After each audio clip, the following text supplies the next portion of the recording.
Here is your long, emotional, YouTube-ready story written in plain paragraphs, no headings, smooth pace, deep emotions, and a powerful hook that grabs viewers instantly. The bus stop was crowded that cold evening, but no one noticed the small girl sitting alone on the metal bench, except for the camera in your hand and the beating of your heart as the scene unfolded. A pair of pink crutches leaned beside her, far too worn for a child who looked barely 8. She kept staring down the road, waiting, hoping, but as the minutes stretched into an hour, it became painfully clear her mother wasn't coming back. And as she whispered, "Mommy, please come back," you could feel something inside you break. Viewers, don't scroll, stay with this story till the end. You will never forget what happens next. And if this moment moves your heart even a little, hit the like button and subscribe so more people can hear stories that still prove humanity exists. Cars zoomed past without stopping. People walked by, some glancing, most ignoring her completely. The child pressed her trembling fingers together as if trying to hold herself steady. The wind tugged at her thin dress, and for a second she hugged herself tighter, whispering again, "Mommy. I'll be good, I promise." That was the moment when a black SUV rolled to a slow stop.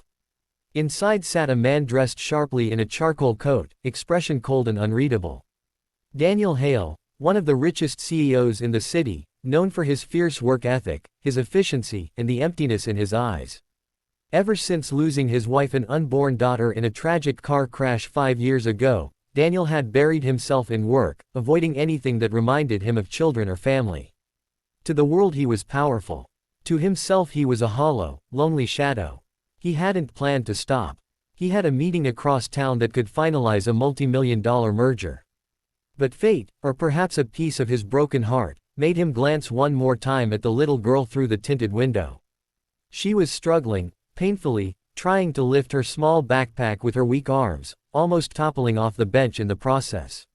Something snapped inside Daniel. "Stop the car," he ordered his driver. The driver blinked. "Sir, your meeting." I said stop. Daniel stepped out into the cold air, his expensive coat flapping. The little girl startled when she saw him, eyes wide, but she didn't run. She simply watched him with a strange mix of hope and fear, as if she wasn't sure if adults were safe anymore. "Hey," Daniel crouched in front of her, his voice softer than he expected. "Are you waiting for someone?" She nodded slowly. "My mommy said she'd come back. She just forgot something. She told me not to move." "How long ago was that?" The girl looked at her shaky watch. "Since the sun was up." Daniel felt something tighten around his throat. "Do you know her number?" he asked gently. The little girl's eyes glistened. "She changed it last week. She said only special people get it. I guess I'm not special anymore." That sentence, so soft, yet so heavy, hit Daniel like a punch. He realized this wasn't a case of a distracted parent. This little girl had been left on purpose. "What's your name?" he asked. "Lila. And how old are you?" "8, she whispered. "But everyone says I look 5 because my legs don't grow right." She tried to hide one of her legs behind the other, but her crutches clattered loudly. She winced in embarrassment. In that moment, Daniel made a decision that would change both of their lives forever. "Lila," he said quietly, "how about we wait together until we figure out what's going on?" Her lips trembled, but she nodded.